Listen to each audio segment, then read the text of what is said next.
From inside the MASN newsroom, it is the MASN All Access Podcast. Paul Mancano, Brendan Mortensen here with you to present the 2021 Orioles Awards. Brendan, what a show we have today. Live from the red carpet. Consider this the red carpet show because everyone's filing into their seats, and we have quite a presentation for you today. This is our Ryan Seacrest moment. This is it. This is the epitome of all podcasts. This is what you go into journalism for. Right. Is to be Ryan Seacrest. Is to make up fake awards that nobody actually gets. And I was going to write an opening monologue, and I went through several drafts and decided to scrap it because it wasn't funny. So I think every viewer is glad that you decided to scrap it. Yeah, I agree. Are you going to keep this voice the whole time? Probably. I might change it up depending on the kind of celebrity that I'm impersonating later. We'll see. Yeah, sure. Before we get into the awards, and we do have an exciting awards show with several exciting surprise guests, we should talk about some Orioles news. The season is over, Brendan. The 2021 Baltimore Orioles season has come to a conclusion, and while there was not much excitement at the end in the final game when you talk about the Orioles maybe possibly kicking the Blue Jays out of a playoff spot, that didn't happen. They ended up losing to the Blue Jays, and it didn't even matter because the Blue Jays did not make the playoffs, did not make that wild card game. However, on the other side of the country, something very exciting happened that did impact the Baltimore Orioles, Brendan. Yeah, the Arizona Diamondbacks walk it off in the bottom of the ninth, securing their spot, if the CBA remains the same, with the draft picks, securing their spot in the number 2 overall pick, which means, Paul, yes, if all things remain the same with the rules, the Baltimore Orioles are on the clock with the number 1 overall pick in the upcoming MLB draft. And oh my goodness, is that huge. Very exciting stuff because that is what you want when you have a season like the Orioles just did.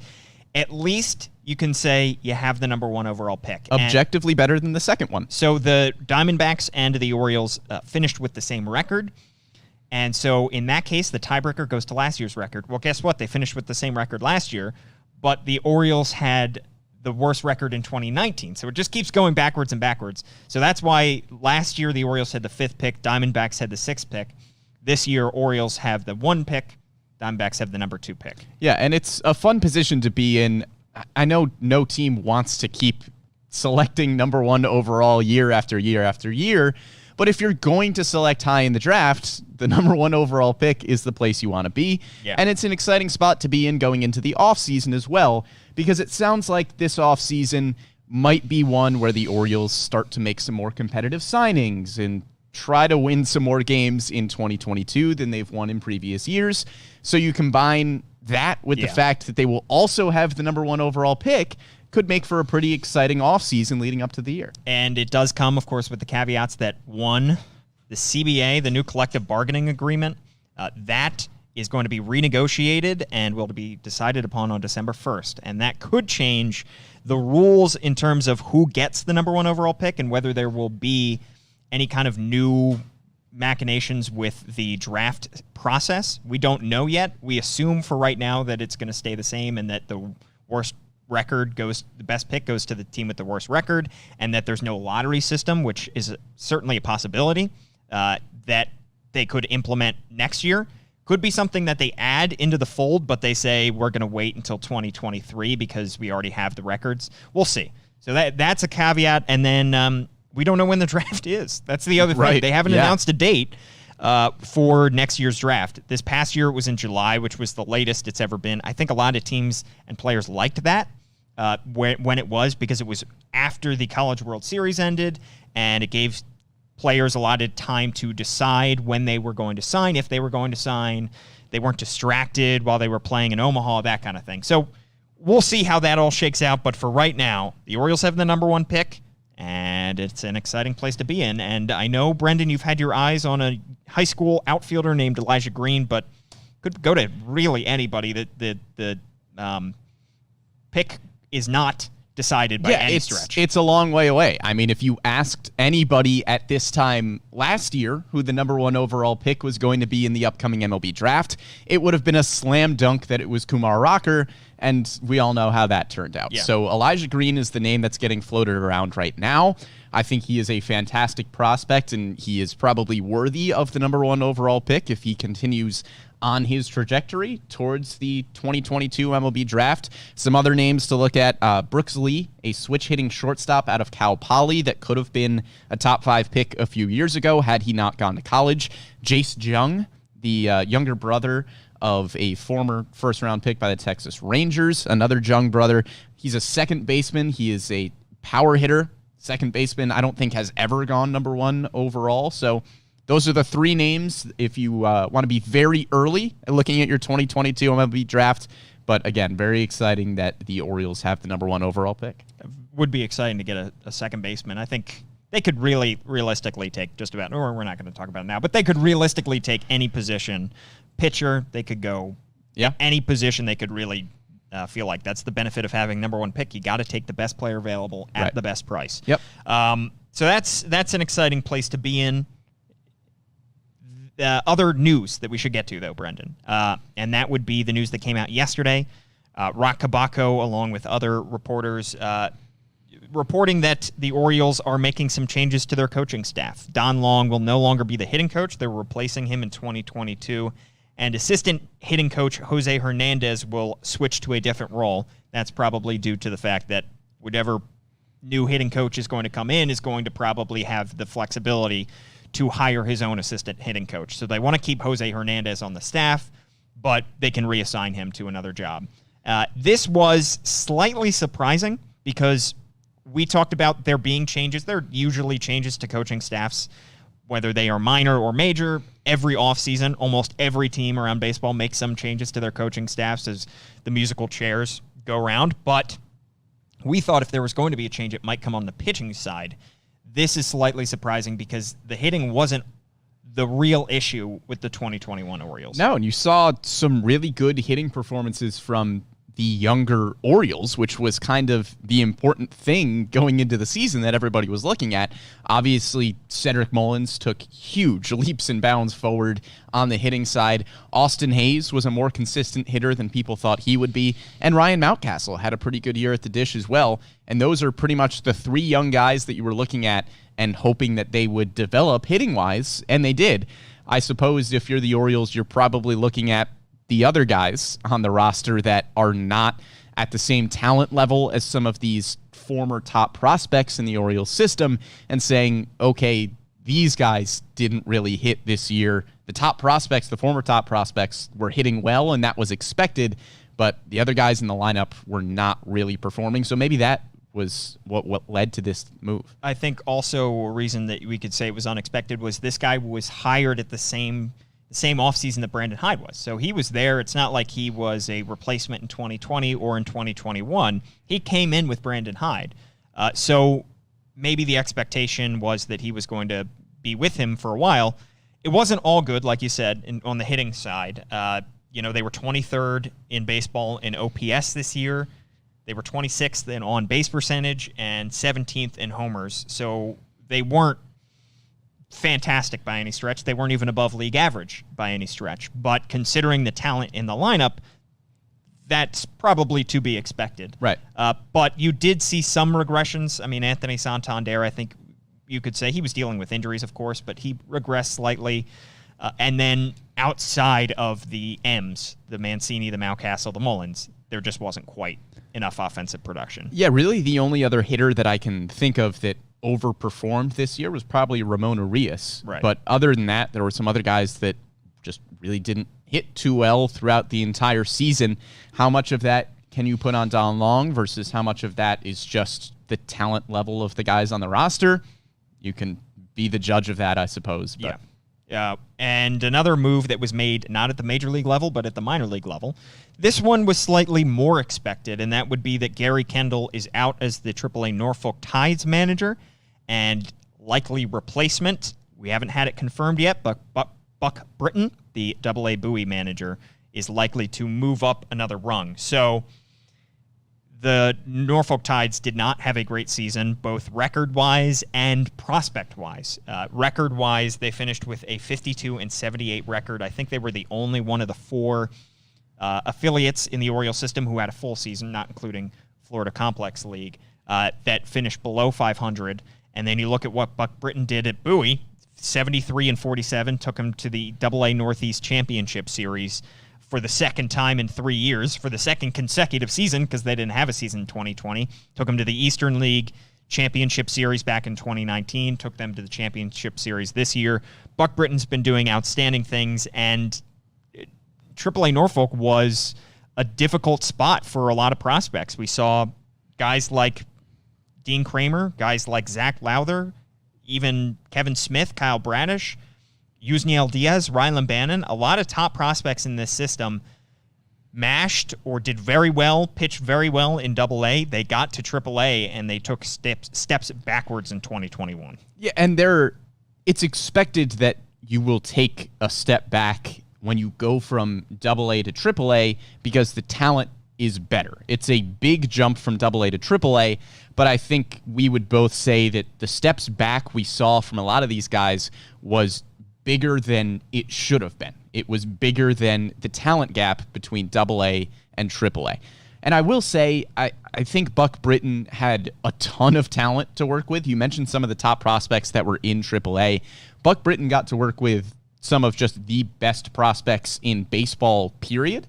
And that really helped him record-wise. That's not to take anything away from Buck Britton, but just to say that Gary Kendall didn't have the most talented roster at AAA, but there were guys that we were expecting to take steps forward at that level that really didn't this year. And I think there's also something to be said for the fact that Buck Britton has coached a lot of these top prospects at AA for a while. He had Adley Rutschman, he had Grayson Rodriguez.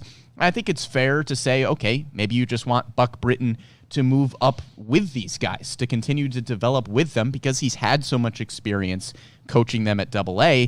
Maybe it just makes sense to kind of keep the party together. Yeah, and Buck Britton will also be the first to say he's had incredible talent. Like you said, he is humble and understands that it's not all his doing. Right. The fact that they got 73 wins, it is also due to the fact that the Orioles had incredible talent coming up. But that, while they did not have the same top-level guys up at AAA, to see the guys that they did have take steps back was disheartening, I think. And to see Yusniel Diaz have the kind of struggles that he had this year was tough to see. To see Rylan Bannon, even though he had that hot stretch in September, hit below the Mendoza line, that was tough to see. And then to see guys like Kevin Smith and Kyle Bradish get to AAA, and while I agree with you, to see them have their struggles early on, but then not really. A few guys finished the seasons on somewhat warm stretches, but to see almost every guy across the board take a step back in AAA, I don't know if there was a guy that really did it incredibly well at AAA. I mean, other than Ryan McKenna, who bounced back and forth between AAA and the big leagues, to see your top prospects go there is cause for concern. And it is cause for concern when you look ahead, because you don't want to waste a year of development. If that is a legitimate issue, that guys are getting to AAA and they're not developing enough, then you're going to have your best prospects are going to be in AAA. Adley's already there. Grayson's going to be there next year. DL Hall could be there next year. So you don't want to waste a year of development with those guys. And if you don't think you have the right staff in place, then making a change now is better than waiting for these guys to struggle, waste a year of development before you make that change. Yeah, the fact that guys like Rylan Bannon and Yusniel Diaz did not perform well at AAA this year really hurt the Orioles. It did. If you look at the infield situation for the entire year in Baltimore, I'm sure Mike Elias was probably expecting the 25-year-old Rylan Bannon to come up from AAA after having a few good seasons and be an impact player on the infield. Whether he was an above-average starter or not, he was at least going to be in the mix, and you can make the same argument for the outfield. Yusniel Diaz should have been in the majors this year. He should have been ahead of Ryan McKenna in terms of his development, and it just wasn't there.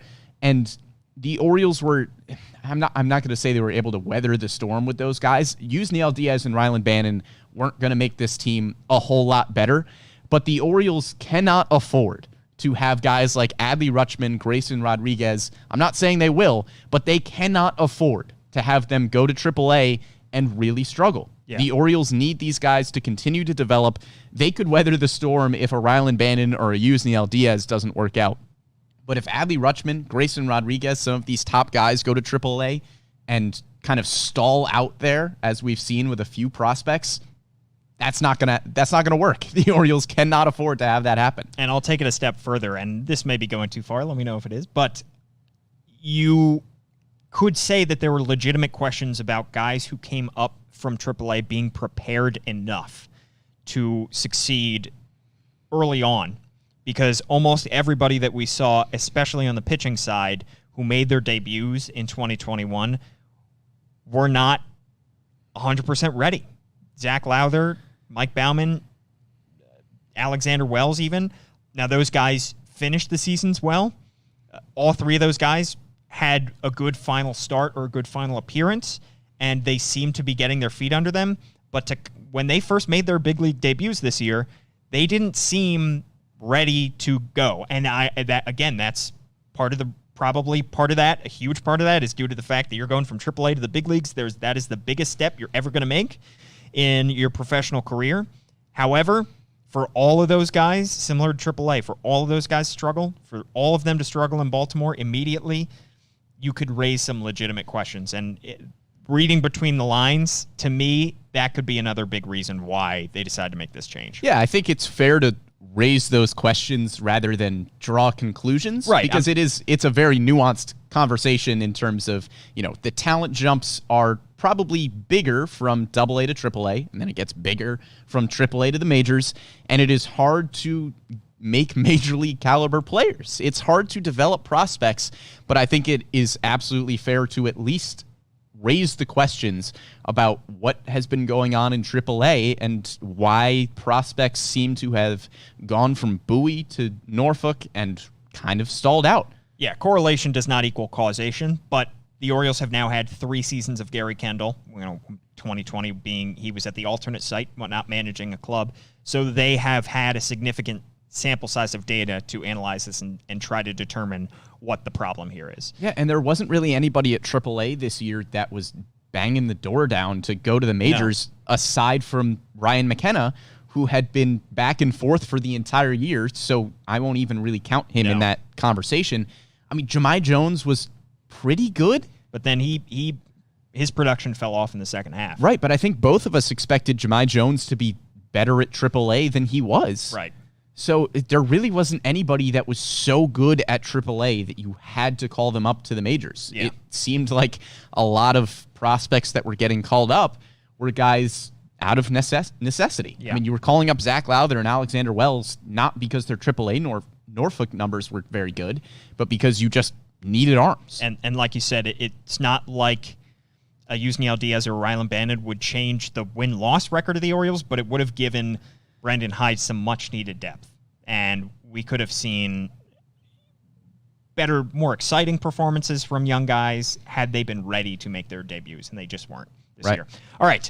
Shall we get into the awards, the fun stuff? Yeah, let's do it. We have several exciting guests here tonight to present our awards. These are awards that we have concocted, and I picked 4 finalists for every award. Some of these awards are silly. Some of them are legitimate.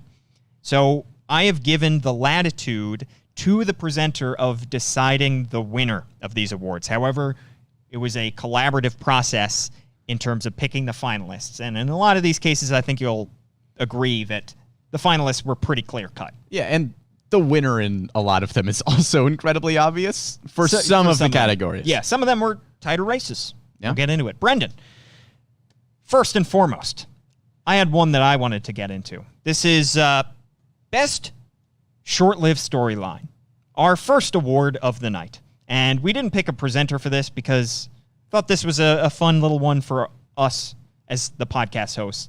Looking back on our year, there were a lot of trivial things that we discussed ad nauseum, at length.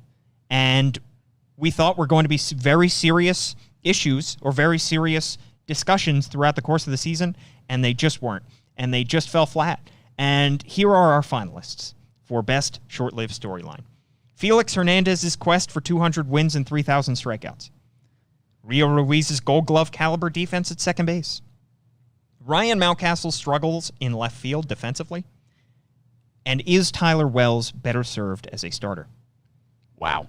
Some wonderful storylines here, Paul. I am so glad that we have curated these 4 wonderful finalists for this category. I mean, if you think about it, they were, the question is not what is the shortest lived, but what is the best of these short-lived? Yes.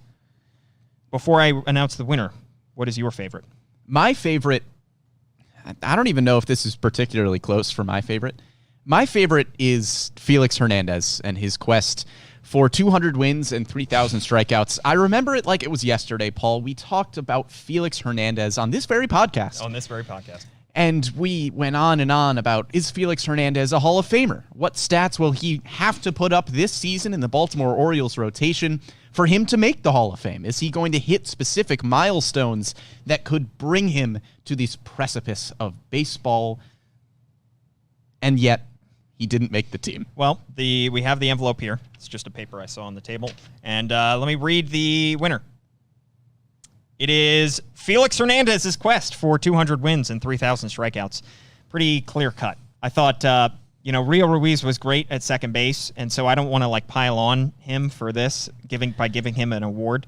Felix is not here to accept the award, but I'm sure he appreciates it.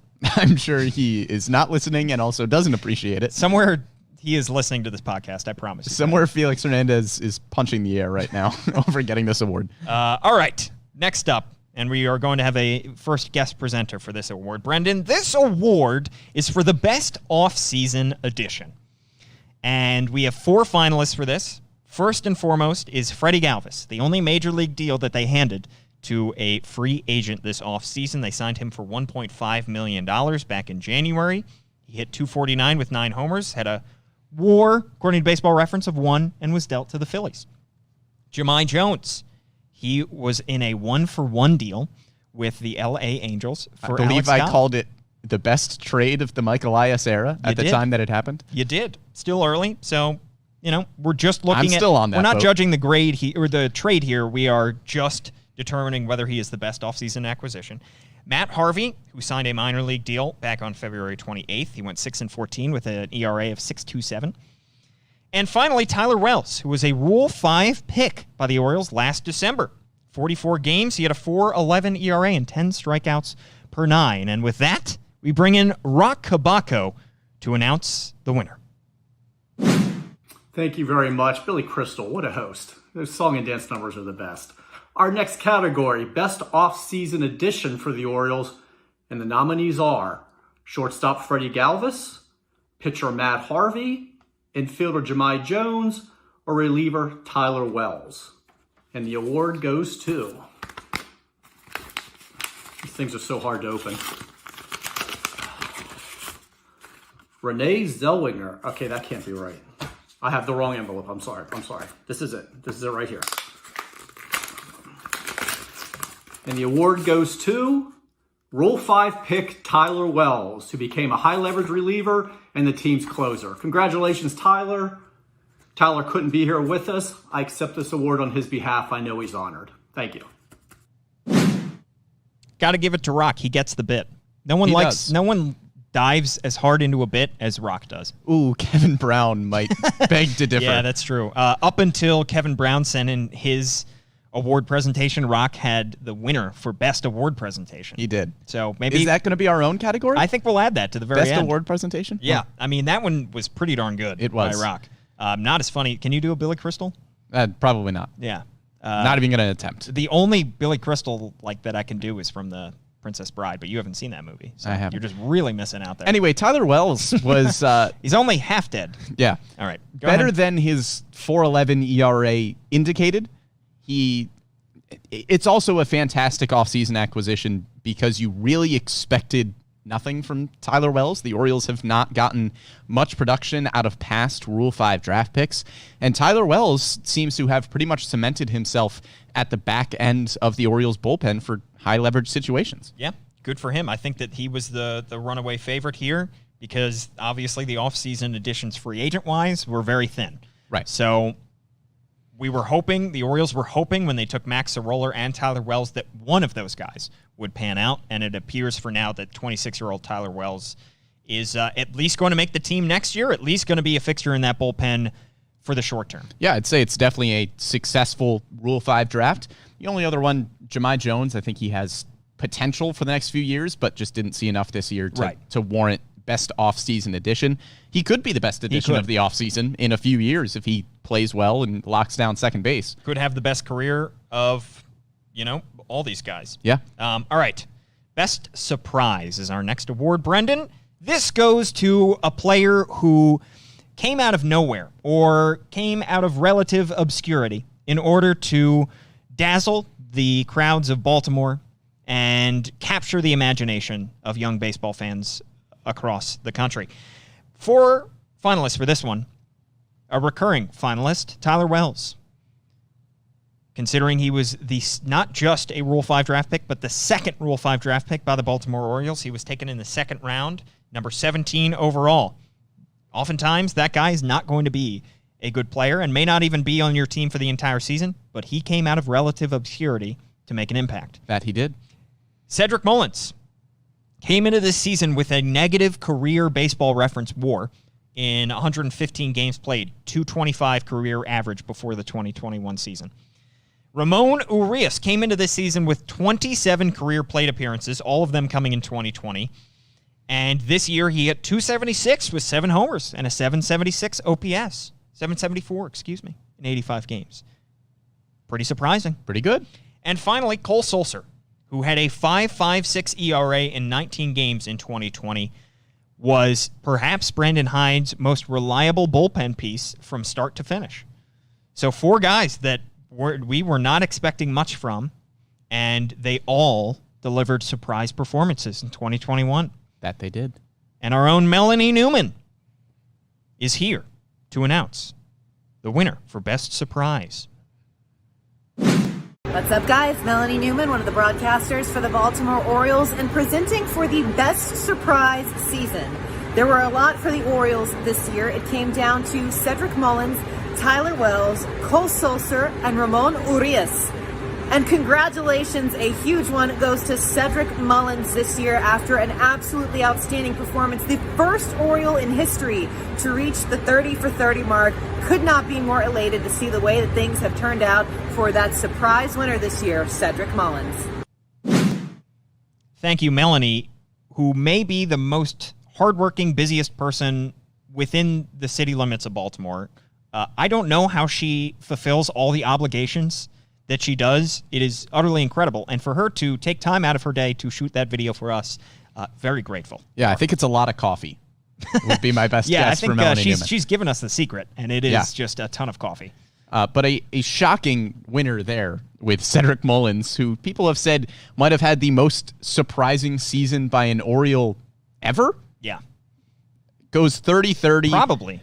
Enters the year as a pretty good 4th outfielder as a defensive replacement in center field, and ends it as a potential franchise cornerstone with the first 30-30 in Orioles history. And a guy who will garner some MVP votes. We'll see how high he ends up getting. That last week of the season was tough for him statistically, but he's going to get some MVP votes, whether he's a finalist or not. That is to be determined, but easily the best surprise there. Yeah, as he should. Obviously won't get a ton because Shohei Ohtani exists and Vlad Guerrero Jr. had an unbelievable season, but Cedric Mullins is right in that discussion for one of the better seasons individually in the American League. All right, next up, Best Prospect. And there's some categories that are not loaded. This is a loaded category, Brendan. That it is. It was honestly tough to decide who the 4 finalists were going to be, but the first 2 are very easy. Adley Rutschman hit 285 across AA and AAA with 23 homers and 899 OPS. And then Grayson Rodriguez, who had a 9-1 record, 2.36 ERA in 23 starts between High A Aberdeen and AA Bowie. Then you got 2 guys that had more surprising seasons. Kyle Stowers, 2nd-round pick, but I don't think anybody expected the kind of power that we saw from Stowers. Stowie Powie. There's the nickname. if you watched our last podcast. Also, if you're not watching this podcast, you are missing out because you are hearing the audio of Rock and Melanie so far, but you're not getting the full picture. So if there's one podcast you're going to watch, first off, watch our last podcast. Watch the last one. with Grayson Rodriguez, Adley Rutschman, and Kyle Stowers. But also then watch this one on YouTube and Facebook. And Stowers hit 27 homers that led all Orioles minor leaguers between high A, double A, and triple A. He's 3 different levels. And then Drew Rahm, who may have been the best starting pitcher outside of Grayson Rodriguez this year between high A and double A. Yeah, so we've got the 3 minor league award winners, and then Drew Rahm, somebody who we thought might win co-pitcher of the year along with Grayson Rodriguez. 11-1 record, 3.18 ERA. Awesome year from Drew Rahm. All right, let's get to the guy who knows so very much about all 4 of these guys, a guy who saw all 4 of these guys play in front of him. They all made their way through Double-A Bowie, and that's why we're throwing it to Bowie Bay Sox broadcaster Paul Fritchner. Paul Fritchner here, one of the play-by-play voices of the Bowie Bay Sox, to present the award for Best Season by a Prospect. The 4 nominees are Adley Rutschman and Kyle Stowers, who were named the Orioles Minor League Co-Players of the Year, Grayson Rodriguez, who was named the Orioles Minor League Pitcher of the Year, and Drew Rahm, who led the Orioles organization with 11 wins on the season. And the winner is Kyle Stowers. Congratulations to Kyle, who had a breakout 2021 season, had 27 home runs, played between 3 different levels, spent the majority of his season with Double-A Bowie, but started with Aberdeen, then went to Bowie, then was promoted to Triple-A Norfolk, and he didn't miss a step along the way. Improved defensively as an outfielder, and he is primed to make a big move up the ladder through this organization and potentially to the major league level soon. Again, huge congratulations to Kyle on a breakout season, and excited to see what he brings to this team in the near future. If we were handing out an award for best personality in minor league baseball, Paul Fritchner would win in a landslide. Yeah. What a guy. What a guy, Paul Fritchner. I think best prospect might have been a little bit misleading in terms of the title of it. Adley Rutschman is the best prospect in baseball and had a fantastic season. Adley Rutschman had lofty expectations and met those expectations. Kyle Stowers did not have those same expectations this year and far exceeded what we thought the second-round pick out of Stanford would do. A fantastic year for him. Goes to 3 different levels in the minor leagues. Well deserving of best prospect this year. I probably should have called it best year for a prospect, but I'm not going to go back. No. I'm not gonna Choices have been made. This. They've been made, and I'm sticking to them. It's been a long year, Brendan. I've aged much like a president at the end of his second term. I mean, I am just exhausted here. Yeah. Yeah, if you are watching, I apologize for the massive bags under my eyes and just general exhaustion over my face. Well, anywho, Kyle Stowers with a fantastic year. All right, next up. Guys who were formerly prospects and are now rookies. They've completed their rookie seasons for the Baltimore Orioles. We have 4 candidates for this award. First up is Ryan Mountcastle. 33 homers. Led his team in homers. First time that's happened by an Orioles rookie, I think, since 1965. That's a long time ago. Yeah, since Kurt Blefary. He had a 796 OPS. Then you've got Ramon Urias. Mentioned his stats before. This was his rookie season. A little bit older than some of the other guys on this list. 27 years old, but that was also the age of Bruce Zimmerman. We're at a 5.37 ERA this year.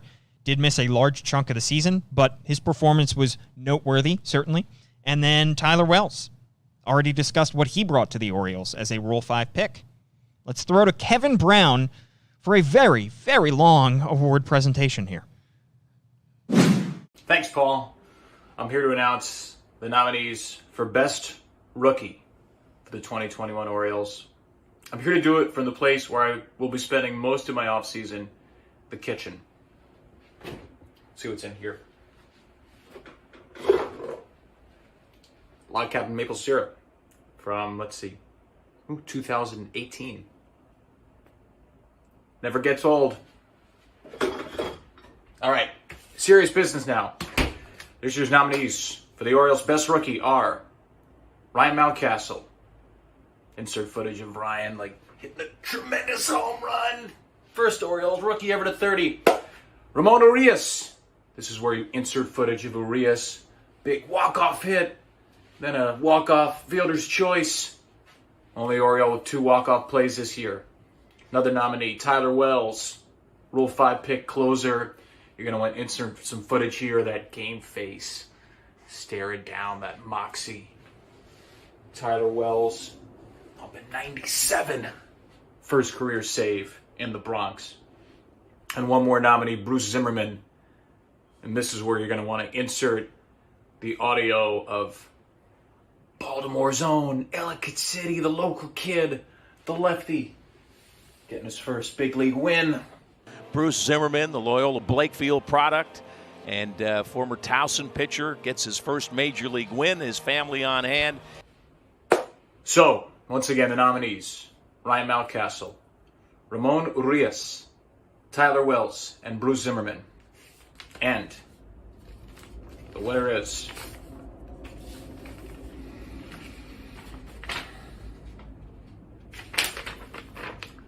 Ryan Mountcastle, your best rookie for the 2021 Orioles. Congratulations to Ryan. You get yourself some 3-year-old maple syrup. Not a sponsor. Paul, back to you. The production value on that piece by Kevin Brown. Unbelievable. I'm worried about his pancakes. I am too. If he has 3-year-old syrup. But he said he didn't go bad, so.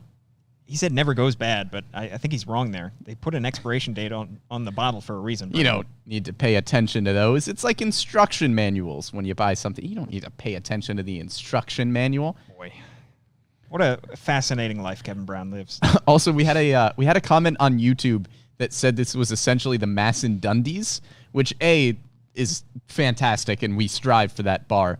And B, I think if there is any presenter that is living up to the MASN Dundies title, it would be Kevin Brown. Yeah, I think that's an accurate description. Yeah. All right, next up, best play of the 2021 season. This one was tough to narrow down. A lot of I tried to pick a couple ones that were not just great plays because of the talent level it takes to make a play, but also the context. So first up is Trey Mancini's first home run at Oriole Park at Camden Yards. Had to put that on there because of what he's gone through to come back.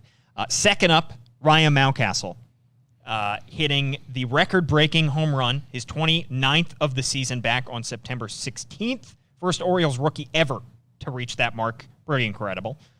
Third up, Cedric Mullins hitting his 30th home run, another record-breaking home run because that was when he solidified the 30-30 season, the first 30-30 season in Baltimore Orioles history. That was back on September 24th.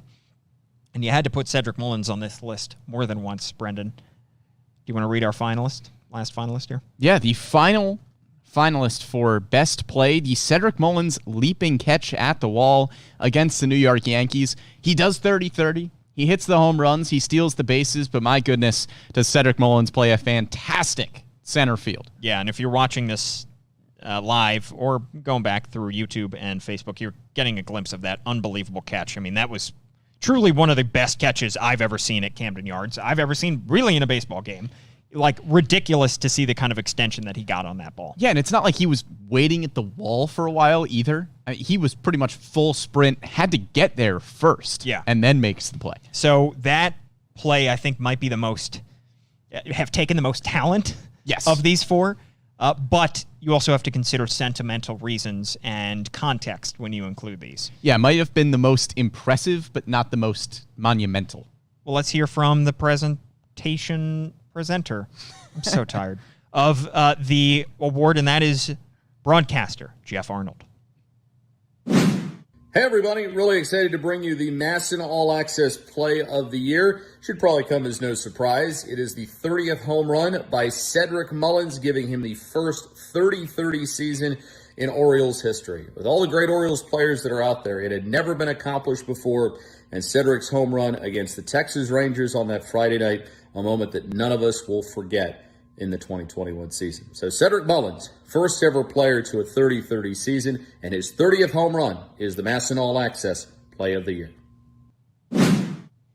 So like we said, you have to consider context, and giving this award to Cedric Mullins for the 30th home run is not just for the home run itself, but also to recognize the kind of season that he had. Yes, a momentous play for best play.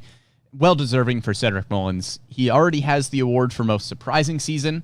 Now he's got the award for best play. I mean, did all of our nominees, finalists, not get our invitation that we sent in the mail? I mean, where are they?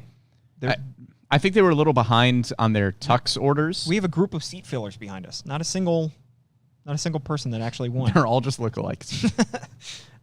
Yikes. All right. Finally. No, not finally. Second to last. No, third, eighth to last. All right. I'm going home and I'm sleeping after this for like 10 years. Best game. Now, this award had some good candidates, and it was honestly over the course of a 162-game season. It's tough to determine the best games in there because you get some great performances and you end up forgetting about them as the season goes along. There were some obvious candidates that we'll get to, but first, let's start with John Means setting the tone for the season on opening day up at Fenway Park on April 2nd. 7 shutout innings for John Means that day. Orioles win 3-0.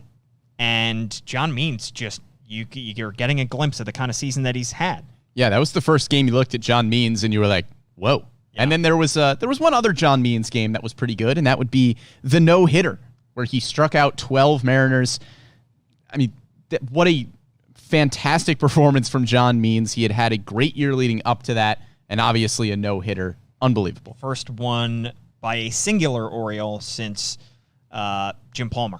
So going back a ways, an incredible performance. And not just a no-hitter, a 12-strikeout no-hitter. Arguably the best no-hitter in Orioles history.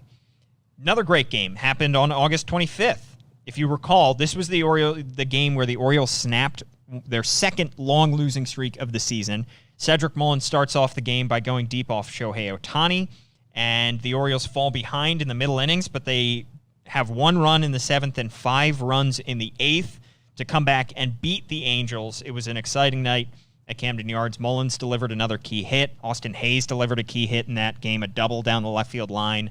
An exciting game there. And finally, this was a crazy one. The Orioles beating the Kansas City Royals at home on September 8th. As Kevin Brown described it, it was a monsoon in the 8th inning. They score 9 runs in the 8th inning.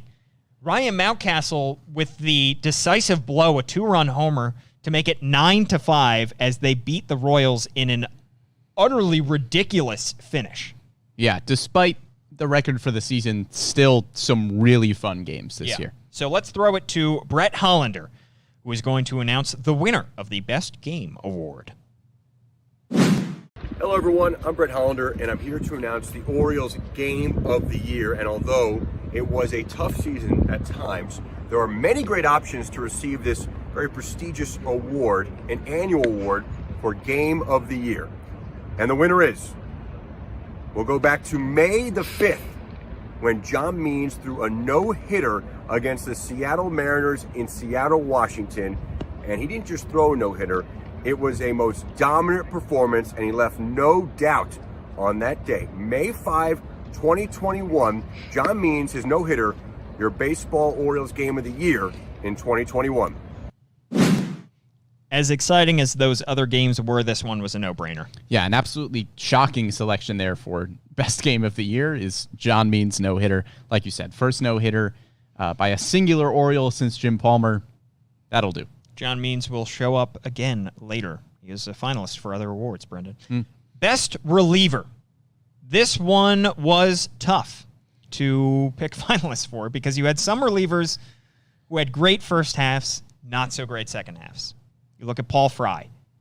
He was one of the best relievers, maybe the best reliever on this team for the first half of the season. One of the best relievers, left-handed relievers in baseball.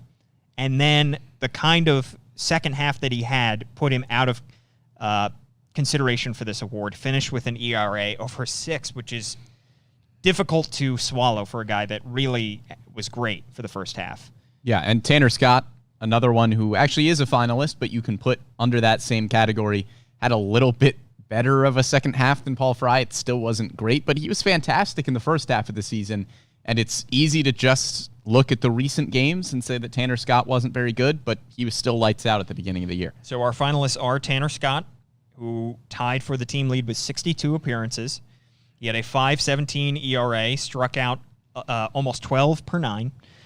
Dylan Tate, who also had 62 appearances and had a 4.39 ERA. Strikeout numbers were not nearly as gaudy as some of his counterparts, about 6 strikeouts per 9, but the ERA is lower. Cole Sulser, 60 appearances, 2.70 ERA. Justifiably nominated for Best Surprise Season because, like I said, start to finish, he had a great year. Didn't have the highs that Paul Fry had, but didn't have the lows that he did either. So have to put him ahead of them, Paul Fry. And then Tyler Wells, who, again, surprise season, 4.11 ERA. So for the winner of this, we go to our very own MASNsports.com's Steve Molesky. So, guys, for the top reliever for the Orioles in 2021, I kind of thought I would end up with Tyler Wells at the top of my list. But then, looking at all the stats, Cole Sulser had the best year of any Oriole reliever in 2021. 2.70 ERA, that's the best. 1.69 ERA plus. He was further over league average than any Oriole who pitched this year by far. Homer rate great, 0.7. K rate solid, 10.4. All these peripheral stats, strikeout percentage, chase rate, expected slugging, he scored very high. Whiff rate on the changeup, really good. And a big difference from last year to this. Right-handed hitters cleaned up against Cole Sulser in 2020. OPS about 950. This year that was about 640. He made a dramatic improvement against right-handed hitters. We already knew he could get out left. Cole Sulser, my opinion, is the Oriole reliever of the year for 2021. Thank you, Steve. Cole Sulser really wasn't a storyline on this team until late in the season when people started to take notice of what he was doing. And he ended up having a very good year. And relievers are year to year. And we saw a very difficult year for Cole Sulser in 2020. First year with the Orioles, and just had 19 games and was anointed the closer to start the year. Struggled. Heck of a bounce-back year for Cole Sulser in lower leverage roles this year. Yeah, I mean, just don't have him close games, and it was a consistently pretty good year for Cole Sulser. Yep, finished, though, with 8 saves in this season. That tied for the team lead with Cesar Valdez, surprisingly. Yeah. So maybe we'll see how his role evolves next year. He will definitely return to this bullpen. Tyler Wells will definitely return to the bullpen. So 2 guys at least that you can look at for next year and say they appear to be fixtures. Yeah, I mean, you can put Cole Sulser somewhere in the 7th, 8th, 9th innings. He's not an innings eater, but you probably don't want him as your closer. So somewhere 6th, 7th, 8th inning is probably where Cole Sulser fits best next year, but it was a very good year. All right, best reliever has just been announced. Now we turn our attention to best starter. And you might already have in your mind a winner here, but let's read the finalists nonetheless. We start with John Means, 6-9 record, a 3.62 ERA. Obviously has a no-hitter in there as well. Jorge Lopez, his record as a starter went 3-14 with a 6.35 ERA, and as you recall, was turned into a reliever later in the season, and unfortunately suffered an injury that prematurely ended his season. Matt Harvey, a 6-14 record with a 6.27 ERA, led the staff in starts, was the most durable of their starters. And then Bruce Zimmerman, only 13 starts, but a 5.37 ERA for him. So we are out of presenters, Brendan. We are. We have exhausted our deep arsenal of talent for the Orioles broadcasters. So let's start announcing these ourselves.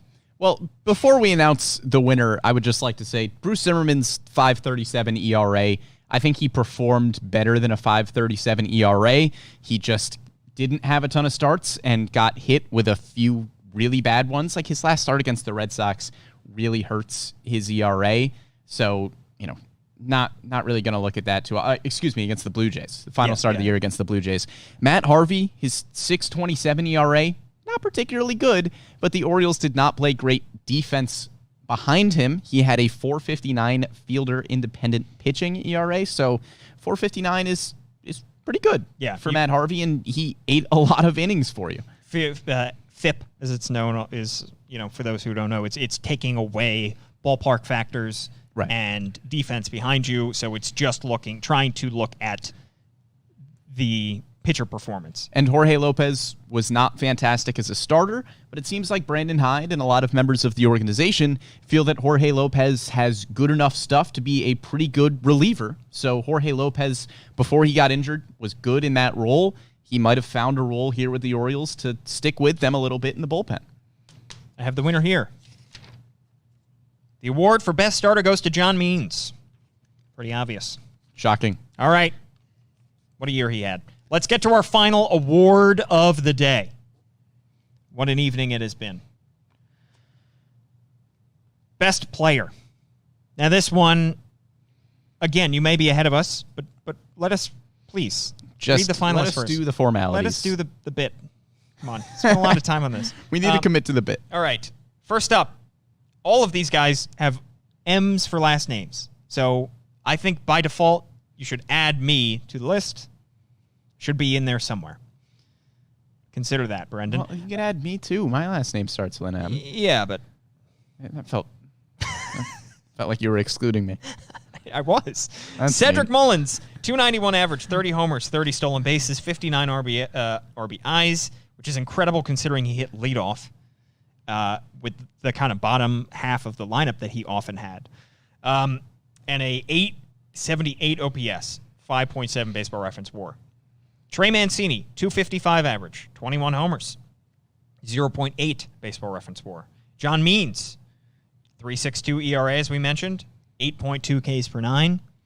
Best pitcher. Should he win best player? And finally, Ryan Mountcastle. Same exact average, strangely enough, as Trey Mancini. 255, 33 homers, that led the team, 89 RBIs, that also led the team, and a 796 OPS. And once again, there is an obvious winner here, but let's just give some praise to the other three guys on this list. Yep. Ryan Mountcastle, a Rookie of the Year type of season, probably won't win Rookie of the Year, but still fantastic from the Orioles' perspective. Led all rookies in homers. Led all rookies in homers, developed exactly as you were hoping Ryan Mountcastle would this year. John Means takes a big step forward and seems to have cemented himself as at the top of the Orioles pitching rotation for next year and maybe years to come. We'll see. And Trey Mancini, he plays in a lot of games this year, a lot more than most people expected, and puts up good numbers. Maybe not the numbers that Trey Mancini would hold himself to in terms of his own expectations, but I was blown away by what we saw from Trey Mancini this year. He delivered some of the best moments for the Orioles this year. I mean, you think about the home run derby, his first game at Camden Yards. So when we're looking at best player, we're going to go by the stats, but Trey Mancini, what a fantastic season out of him. And just off the list, I would say Austin Hayes finished the season very well. Stays healthy. Stays healthy for the majority of the season. Plays excellent defense, whether he was in center, filling in for Cedric Mullins, or in left or right. Brandon Hyde felt comfortable putting him anywhere. He did not receive a nomination tonight, but that is not indicative of the kind of season that Austin Hayes had.